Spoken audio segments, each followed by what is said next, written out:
But when I was in uni, I became friends with this incredible producer called Forward Slash. And he, at the time, said he wanted to be a A&R. And I was like, oh, what's an A&R? I think I was like 24 or 25 at the time. And they were like, oh, you're kind of too old. We're kind of looking for someone who's like 18, 19. And that really hurt for me because, like, you know, this was my dream. Excuse me, you have to leave. I was like, no, I'm not leaving. This is a really important interview.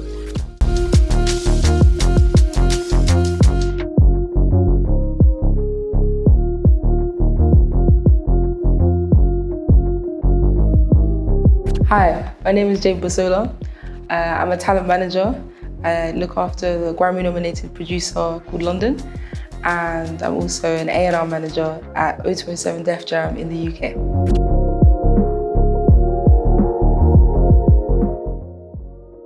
I think the job of an A&R is actually quite hard to define because to be an A&R and to be a good A&R means to actually do so much more than what is required of you.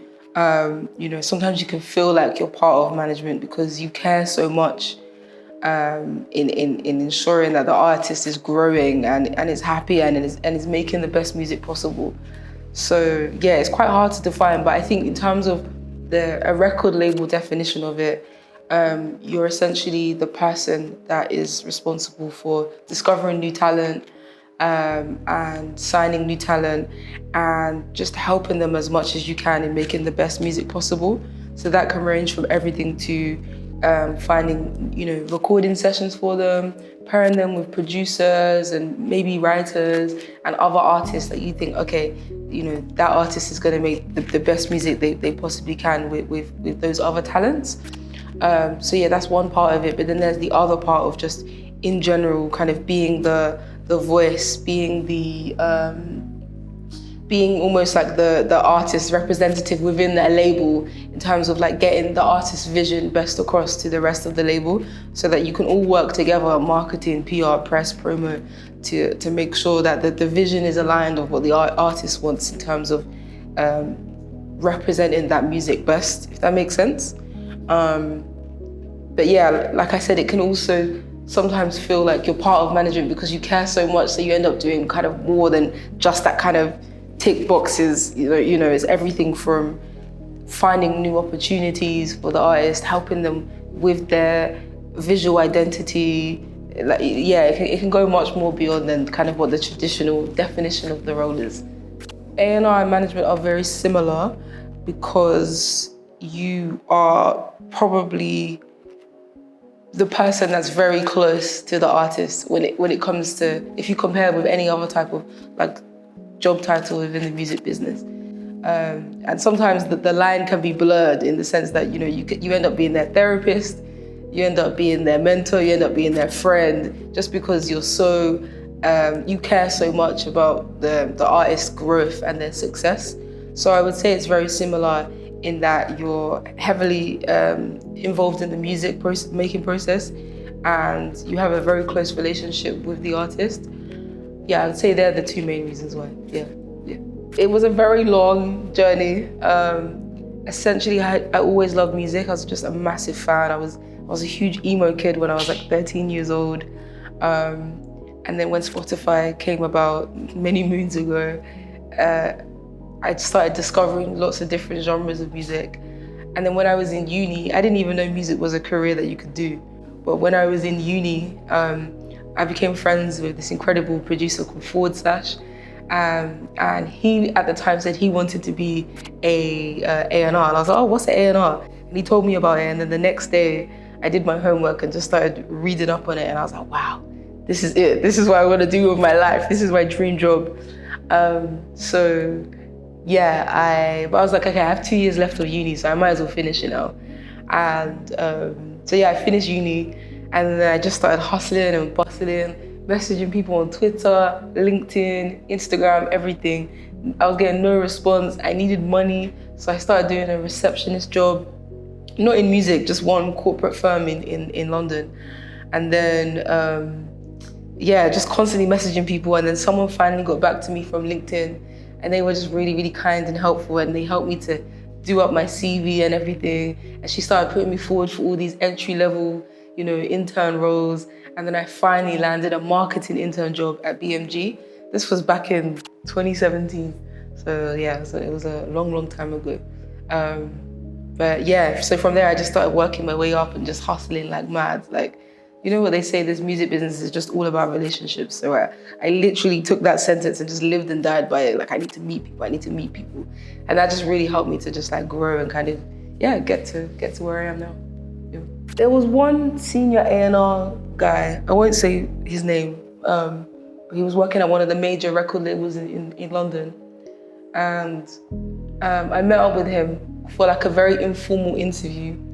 And he was just like, oh, you're kind of too old to be an A&R scout. Because as an A&R, you start off by being a scout, and then you kind of work your way up. So first you're just looking for talent, and then you eventually get to a point where it's like, okay, now you can actually sign talent yourself and actually work closely with them. And I was like, I think I was like 24 or 25 at the time. And they were like, oh, you're kind of too old. We're kind of looking for someone who's like 18, 19, someone that will have energy that can run around London. And that really hurt for me because, like, you know, this was my dream. So to be told, oh, you're too old, I was just like, so yeah. But it didn't stop me. Like, it just made me more hungry. Like, no, this is what God has called me to do. So we're gonna make it work. So I was so determined and just so hungry and passionate to land my dream job that I think it was like, yeah, it was either 2017 or 2018. I can't remember if it was before my internship or after, but I literally showed up to the Sony building, where it used to be in London, and I lied to the security guard downstairs. And I was like to him, oh, I have a really important interview today, it starts at 1 p.m. And like, he let me upstairs. So I go upstairs, and then the ladies who are behind the reception desk, they're like, oh, who's your interview with?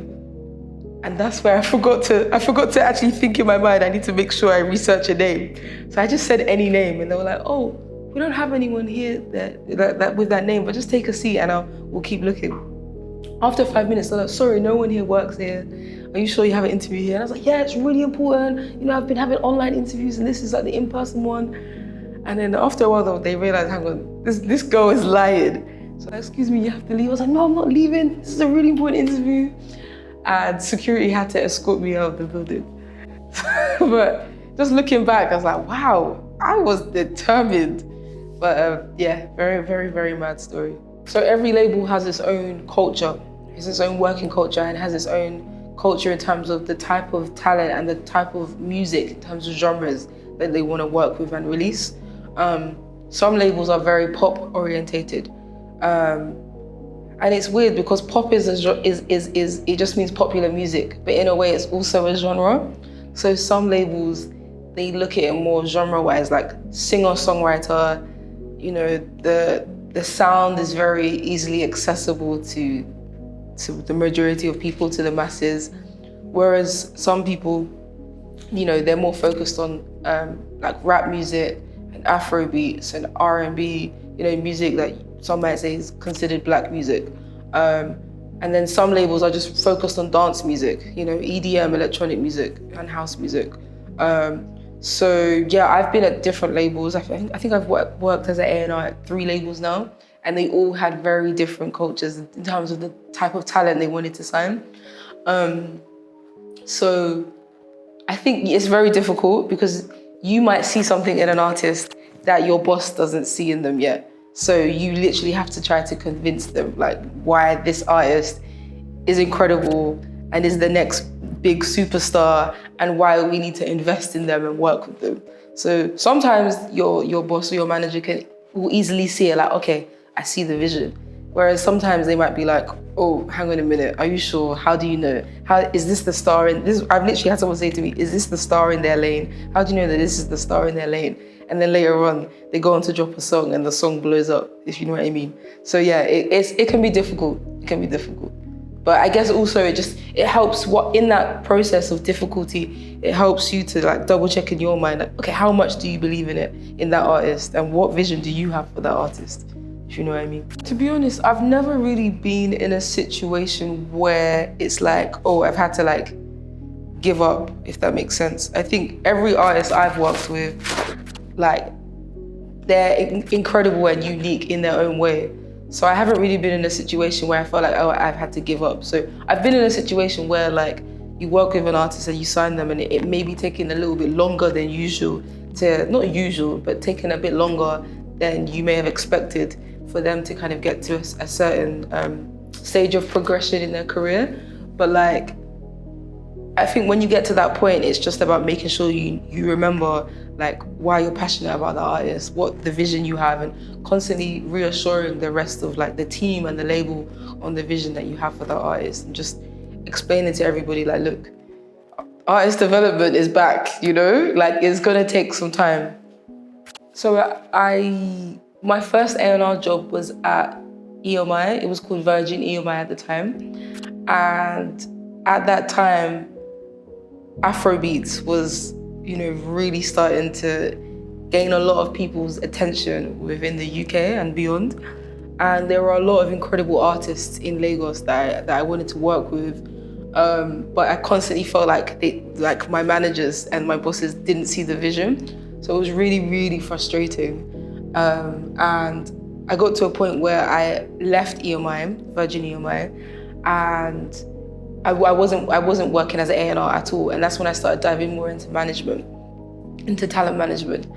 And at that point, I was kind of having a bit of like an identity crisis, because it was kind of like, you know, like if you're a doctor, if you go on holiday, like if you take a sabbatical where you don't work for a whole year, you're still a doctor. You're just not working in that period. And I kind of had a similar thing as an A&R. It's like I left EMI and I wasn't working for a whole year. I didn't have a job as an A&R.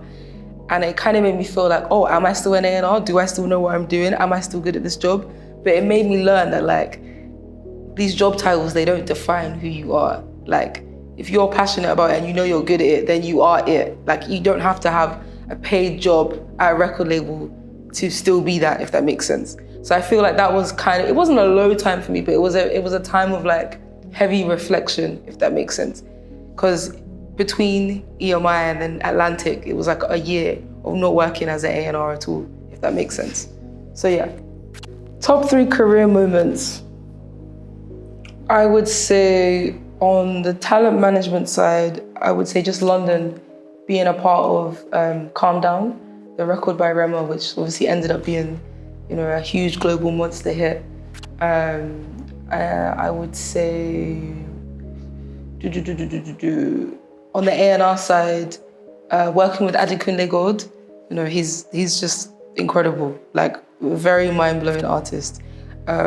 We worked together on the Afro Pop Volume 1 album, where he sort of like transitioned, I guess, into the pop side. Yeah, again, he's just incredible. And then the third moment I would say is probably when, so London, so again on the management side, London produced a record by Stormzy and Ray called The Weekend. Yeah, and that was the way how it came about, it was so pure. Like Stormzy and London did a session together, and then Ray pulled up to the studio, and just the energy in the room was just so right. And you know, a few months later, the song came out, and we knew the song was going to come out because the song was just so good. So yeah, I'd say they're my top 3 moments. Yeah, I think that with my management side, it's more than just music, right? It's everything. It's all encompassing. So it's everything from the business side to all the boring finance but important finance and legal stuff, to just strategy around his whole career. Like, how is he growing? How is he evolving? You know, he's working on his artist project at the moment. There's just like, it's all encompassing, if that makes sense. Whereas with A&R, for example, at the moment, a really young, new, exciting artist from Lagos. I mean, he's so incredible. Like, he has already been making incredible music before we started working together. But it's more just like finding ways to amplify and add value wherever I can. So maybe connecting him with different producers and artists he may have not worked with before, and just kind of being as a support system as much as I can to his team and to his label, to his Nigerian label, Etins Records. So yeah, I would say in terms of which one is most creative, I think they're both creative in different ways. Like, you constantly have to like use your brain to think outside of the box and think of different ways and think of different ideas and opportunities to grow their careers. That's why I say A&R and management are actually very similar, if that makes sense. I think creative control for me means being my voice and my opinion, being trusted enough to do what I want to do, to execute the ideas that I have in my head, right? But that requires trust. So I think, you know, I might believe that an artist should be working with this producer or this artist or this writer, and it might require us all to travel, and that requires resources being used, right? It requires money. So I think creative control is being trusted enough to execute your ideas, even if it involves using resources and money. I think like just being trusted that the end product, the end result is going to be incredible. So I would say the main thing that I love about what I do is being able to just play a role in helping an artist get from here to here, and just everything that happens in between that. I don't know, I think I just find it fulfilling. Yeah. I would like to be remembered as someone who cared, as someone who deeply cared about the vision, the work, the art, and the process in between. As someone who cared especially about, I feel like right now the best music in the world is coming out of Africa, especially Nigeria. So, and I've been passionate for a long time now about being a bridge for talent here being exposed to the world.